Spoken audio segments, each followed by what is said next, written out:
Enough is enough. For too long, Couture has held monopoly on all the Halloween crafts on this channel. Well, today that stops. Today, I take back Halloween. My name is Patrick. Welcome to Mythical Maker's Workshop. Roll that intro and let's get into this video.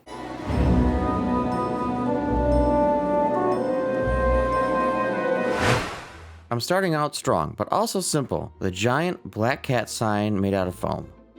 Couture, who was a bit camera shy, helped me get started by creating this cat template for me. I printed it out, taped all the pages together, and cut out the full cat shape.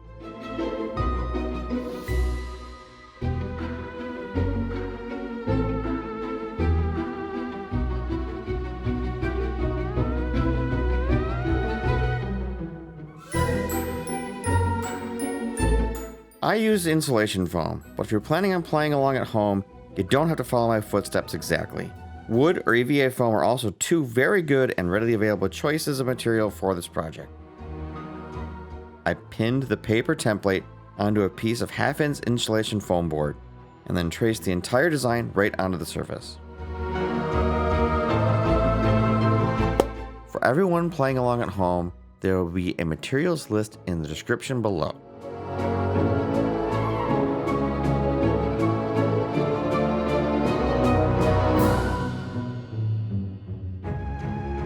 To cut out the cat, I used a jigsaw to follow the outline. Now, if you don't have a jigsaw, don't panic. A utility knife works just as well. Just requires slightly more patience and a little more elbow grease.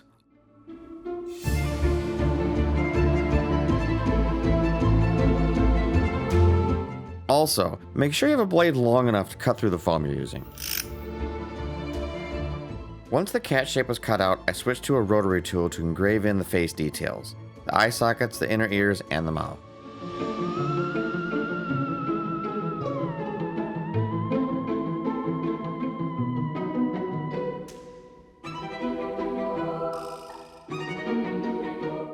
After engraving, I sanded everything smooth, then used Kwik Seal to even out the surface and clean up the edges.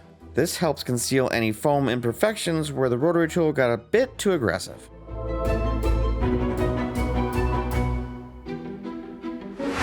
With the base shape engraved and smoothed out, it was time to give this cat a little more dimension. I used 3mm craft foam to build up the raised parts, the pupils and the teeth.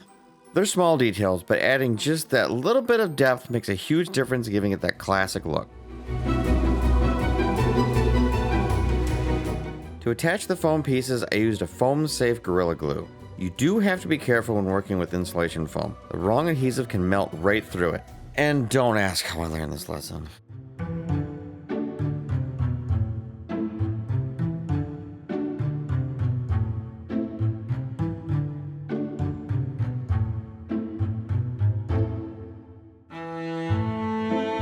Before painting, I wanted the surface to look more wood-like, so I grabbed this vicious-looking tool called a 6-point steel ice chipper. Not exactly a traditional craft supply, but perfect for scratching and wood grain texture. I only used it across the front of the cat, not the edges, dragging it in the direction I wanted the grain to go. Afterwards, I did a light sanding to knock down any sharp spots and to give it that old carved sign look.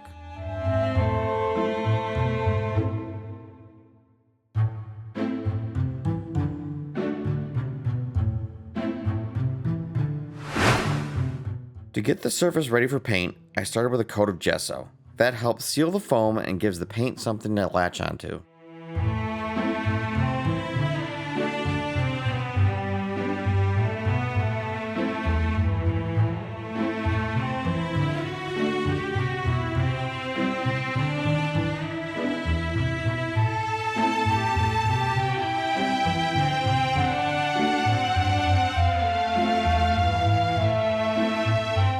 Once that dried, I brushed on a solid coat of brown paint over the entire piece. This is going to act as an underlayer that peeks through later, giving the finished piece more of a worn wooden sign look. After applying the brown base coat, I began adding details. I painted the nose, mouth, and inner ears bright orange, and the tongue pink to enhance that classic Halloween look.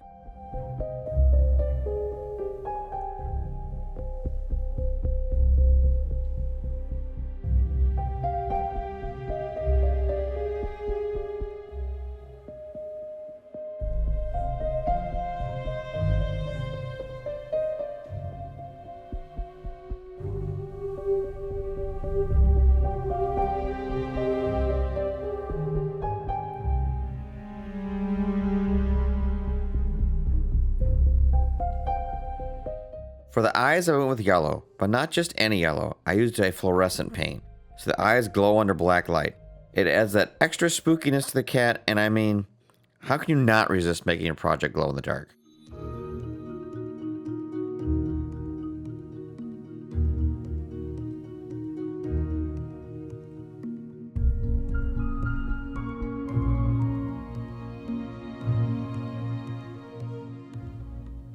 Under the watchful eye of my project manager Merlin, I dry brushed a layer of black acrylic paint over the whole cat.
Once that dried, I went back in with the same brown I used for the base layer, brushing it lightly across the surface.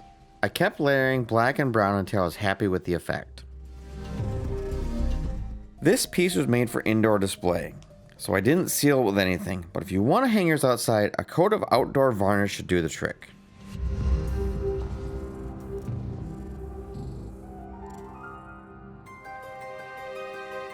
And that's it. A super beginner-friendly Halloween project. With a little bit of foam, a little bit of paint, and the courage to be adventurous with a paintbrush, you too can make one of these at home. And this is my first official Halloween project of 2025. And I've got more projects on the way as I continue to break up Couture's monopoly on the Halloween crafts in this workshop. And now, let's have a look at the final result.